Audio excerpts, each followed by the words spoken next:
ଶ୍ୟାମସୁନ୍ଦରପୁର ଗାଁରେ ସୁନ୍ଦରବନ ବୋଲି ଗୋଟିଏ ଜଙ୍ଗଲ ଥିଲା। ସେ ଜଙ୍ଗଲଟି ଗଛପୂର୍ଣ୍ଣ ସୁନ୍ଦର ଜଙ୍ଗଲଟି ଥିଲା। ସେଠାରେ ବହୁତ ଚଢ଼େଇ ବାସ କରୁଥିଲେ। କଳା କାଉ, ଶୁଆ ଆଉ ଘରଚଟିଆ ଆଉ କୁନି ଚଢ଼େଇ ସେଠାରେ ବାସ କରୁଥିଲେ। ଆଉ ଚଢ଼େଇମାନେ ସେଠାରେ ଘର କରି ରହୁଥିଲେ। ଆଉ ସିଏ ବହୁତ ଖୁସିରେ ମଧ୍ୟ ସେଠାରେ ରହୁଥିଲେ। ଦିନକର କଥା। ଆରେ ତମମାନେ ଜାଣିଛ ଏଠାରେ କିଛି ଦିନ ଧରି ବର୍ଷା ହବନି। ଆଉ ବିଲ ମଧ୍ୟ ଶୁଖିଯିବ ଆଉ ଚାଷ ମଧ୍ୟ କରିହବନି। ଆଉ ଯୋଉ ସବୁ ଆମେ ଫସଲ ଲଗେଇଛେ ସେସବୁ କିଛି ଫଳିବନି, ନଷ୍ଟ ହେଇଯିବ। ସବୁ ଚଢ଼େଇମାନେ ମନ ଦୁଃଖ କଲେ। ଦେଖୁ ଦେଖୁ 4 ମାସ ବର୍ଷା ହେଲା ନାହିଁ। ଆଉ ସେମାନେ ଯୋଉ ଫସଲ ଲଗେଇଥିଲେ ପାଣି ବିନା ସେ ଫସଲ ମଧ୍ୟ ହେଲା ନାହିଁ। ସବୁ ଶୁଖିକି ନଷ୍ଟ ହେଇଗଲା।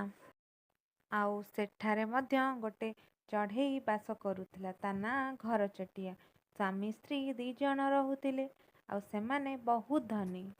ଓହୋ, ଆମର ତ ବ୍ୟସ୍ତ ହବାରେ ନାହିଁ। ଆମର ତ ଚାଉଳ ଧାନ ସବୁ ଅଛି।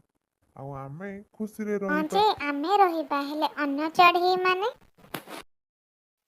ଚାଲ ଆମେ ଖାଇବାକୁ ନେଇ ବିକିବା ଆଉ ଅନେକ ପଇସା ରୋଜଗାର କରିବା। ଆଉ ଆମେ ଏଥିରୁ ଅନେକ ପଇସା ରୋଜଗାର କରିବା। ଆଉ ଆମର ଅଭାବ ବୋଲି କିଛି ବି ରହିବନି। କଥାରେ ତା ସ୍ୱାମୀ ଏକମତ ହେଲା। ଦେଖୁ ଦେଖୁ ବର୍ଷା ଗୋଟେ ବର୍ଷ ଧରି ହେଲା ନାହିଁ। ଆଉ ସମସ୍ତେ ବହୁତ ଚିନ୍ତାରେ ପଡ଼ିଗଲେ। ଆଉ ଜମି ସବୁ ଶୁଖି ନଷ୍ଟ ହବାକୁ ଲାଗିଲା। ବିନା ପାଣିରେ ସବୁ ଗଛ ଶୁଖି ମରିଗଲାଣି। ସମସ୍ତଙ୍କ ଠାରୁ କୁନି ଚଢ଼େଇର ଅଧିକ ଚିନ୍ତା। କାହିଁକି ନା ସେ ବହୁତ ଗରିବ। ଆରେ ତୋ ପାଖରେ ତ ପଇସା ନାହିଁ, ହେଲେ ତୁ ଖାଇବୁ କେମିତି ଆଉ ଚଳିବୁ କଣ? ତୋ ପାଖରେ ଯାହା ଥିଲା ତୁ ତ ସବୁ ଖାଇକି ସାରିଲୁଣୁ। ମୁଁ ଭାବୁଛି ମୁଁ କଣ କରିବି ଆଉ କେମିତି ଚଳିବି। ହଉ, ଯାହା ଭଗବାନଙ୍କ ଇଚ୍ଛା। ଏପଟେ ଘରଚଟିଆ ଆଉ ତା ସ୍ତ୍ରୀ କଥା ହଉଥାନ୍ତି। ଆରେ ସେ କୁନି ଚଢ଼େଇ ପାଖରେ ତ ଆଉ ପଇସା ନାହିଁ। ତାକୁ ଆମେ ଆଉ ଖାଇବାକୁ ଦବାନି। ନହେଲେ ଆମକୁ କଣ ଲାଭ ମିଳିବ? ଆମେ ସମସ୍ତଙ୍କୁ ଅଧିକ ଦରରେ ଖାଇବାକୁ ଦଉ। ଆଉ ସେ ଯଦି ସାହାଯ୍ୟ ମାଗେ ଆମେ ତାକୁ ସାହାଯ୍ୟ ମଧ୍ୟ କରିବାନି। ଏକଥା କୁନି ଚଢ଼େଇ ଶୁଣି ତାକୁ ବହୁତ କଷ୍ଟ ହଉଥାଏ। ଏଇ କିଛି ଦୂର ବାଟ ଗଲେ ଗୋଟେ ନଈ ପଡ଼ିବ। ଆଉ ମୁଁ ଯଦି ସେଠାରୁ ପାଣି ଆଣି ଚାଷ କରନ୍ତି ତାହେଲେ? ହଁ, ମୁଁ ଯାଉଛି ସେଇଆ କରିବି। ନହେଲେ ମୁଁ ଭୋକ ଉପାସରେ ମରିଯିବି। ସକାଳୁ ସକାଳୁ ଚଢ଼େଇ ବାହାରିଗଲା ପାଣି ଖୋଜିବାକୁ। କିଛି ବାଟ ଯାଇଛି ଗୋଟେ ଜଙ୍ଗଲ ଦେଖିଲା। ଆଉ ସେଠି ନଈ ମଧ୍ୟ ଅଛି। ଚଢ଼େଇଟି ପାଣି ଦେଖି ବହୁତ ଖୁସି ହେଇଗଲା। ଆଉ ଆଖପାଖକୁ ଅନେଇଲା ସେ ପାଣି ନବ କେମିତି। ଦେଖିଲା ସେଠାରେ ଗୋଟେ ବାଲ୍ଟି ପଡ଼ିଛି। ଆଉ ସେ ବାଲ୍ଟିରେ ପାଣି ନେଇ ଉଡ଼ିଗଲା।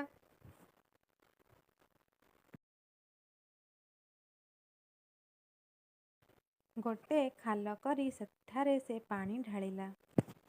ଏମିତି ଅନେକ ଥର ଆଣି ସେଠାକୁ ଯାଇ ପାଣି ଆଣି ଢାଳେ।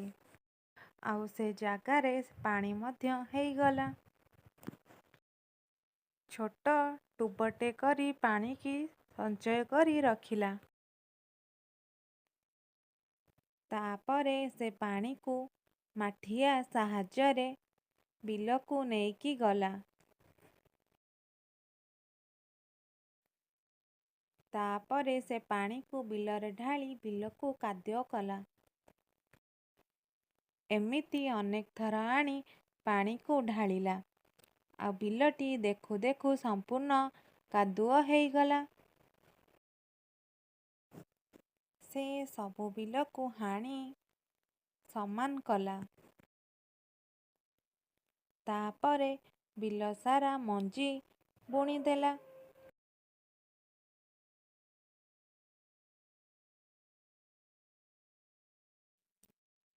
ସେସବୁକୁ ବାଡ଼ି ସାହାଯ୍ୟରେ ଗାତ ଖୋଳି ତାକୁ ଖାଲ କରିଲା।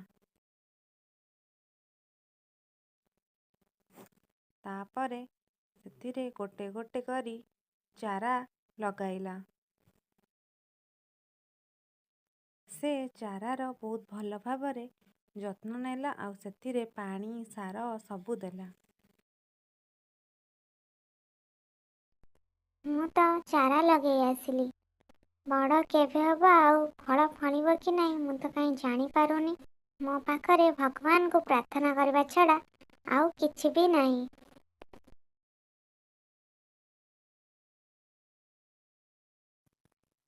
ଆରେ ଆମ ପାଖରେ ତ ଖାଇବା ସରିଗଲାଣି। ଏବେ କ'ଣ କରିବା? ମୁଁ ଶୁଣିଛି କୁନି ଚଢ଼େଇ ଗଛ ଲଗେଇଛି। ସେ କ'ଣ ଆମକୁ ସାହାଯ୍ୟ କରିବ? ଯାହା ହଉ, ଏଥିରେ ତ ଫଳ ଫଳିଗଲାଣି। ମୁଁ ଯାଉଛି ତା ଦେହରେ ପାଣି ଦେଇଦିଏ। ଫଳ ଜଲ୍ଦି ହେଇଯିବ ଆଉ ବଡ଼ ବଡ଼ ମଧ୍ୟ ହେଇଯିବ।